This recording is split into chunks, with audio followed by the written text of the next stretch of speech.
CB really doesn't have, they kind of follow the direction of their advisory board to a certain degree, but they also follow the bull studs to a degree. They are measuring results and doing research more than, they don't have an agenda. Mm-hmm. They aren't saying, well, we're going to raise components in the United States. What is they'll tell you how to raise components in the United States, but that isn't their agenda. Yeah, because there was a stigma that was prevailing back in Pakistani dairy industry that whenever it comes to United States cow, US cows, oh, high milk, low components.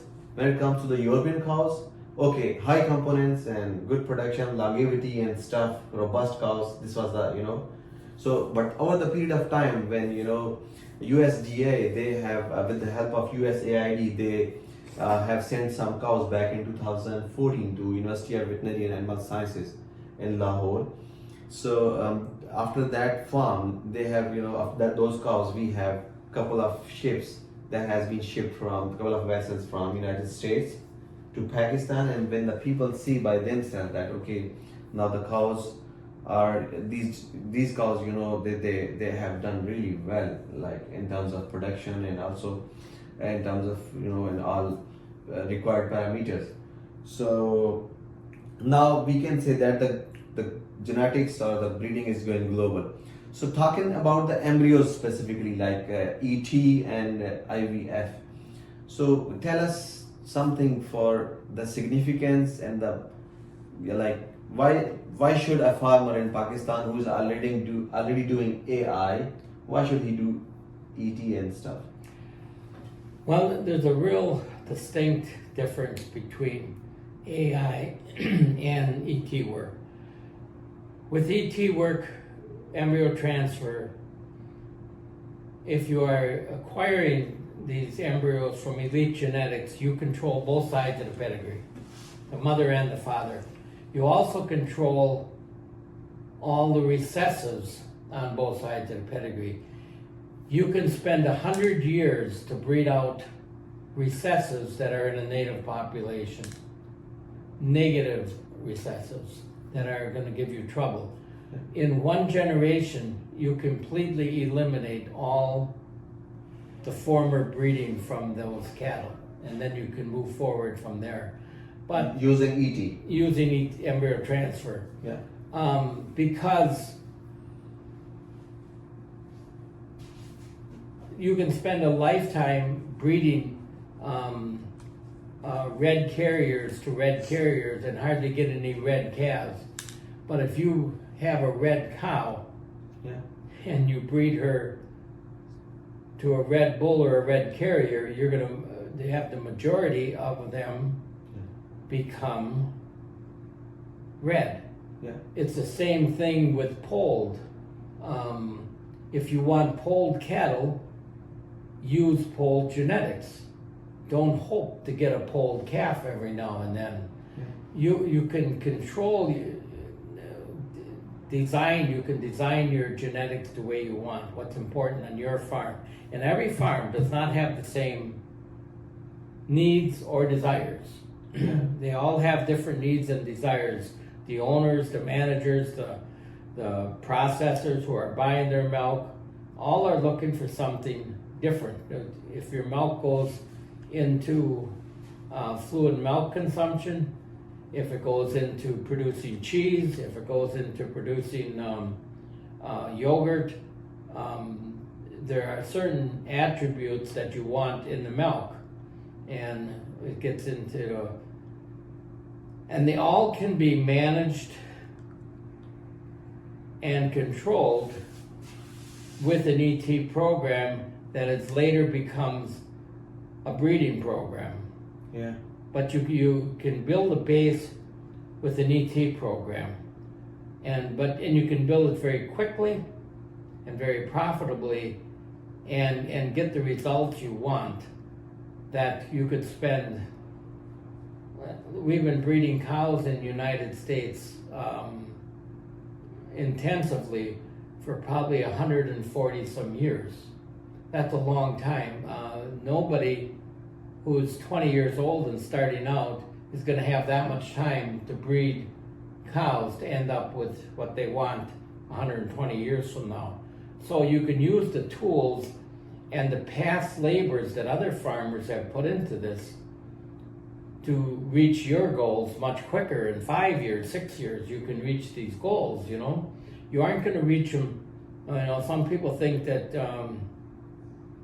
you breed a cow and immediately, if you use a high production bull, that your milk you're shipping every day is going to go up. It's not gonna.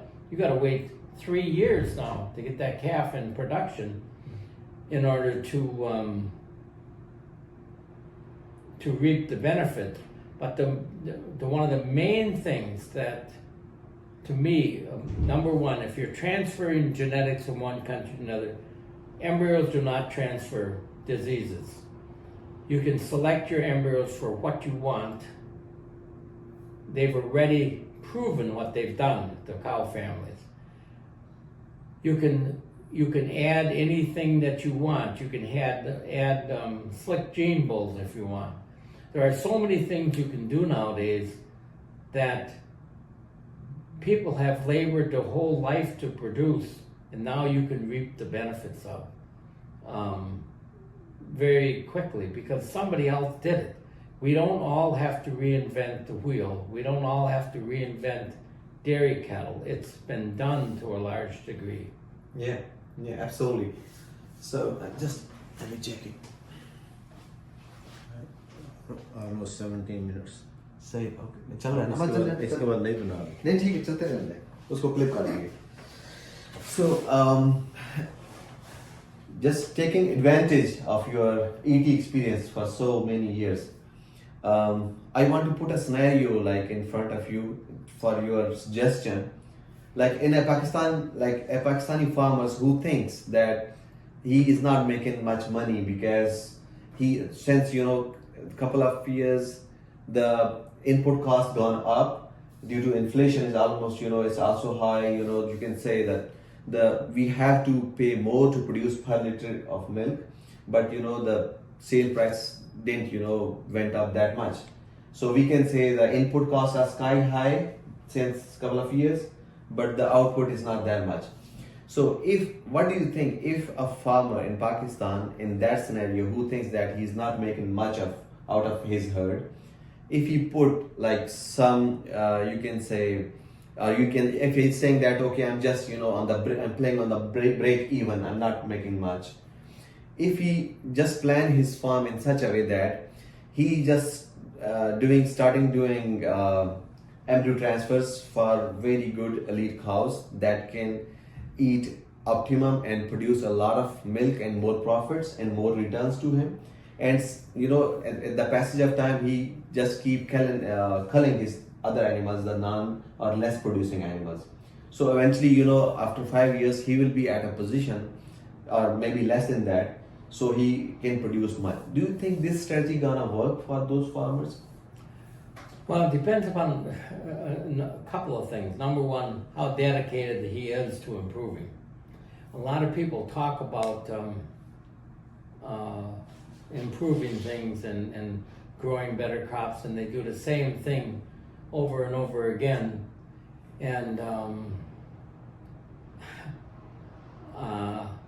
Einstein was a smart guy, but the most important thing Albert Einstein realized was that good intentions don't get you very far. You have to put things into play. And he said many times that doing the same thing over and over again and expecting different results is the definition of insanity. So you have to do things differently. You have to step back. And this is, I think, the most important lesson that people can learn. You have to step back and evaluate yourself from time to time.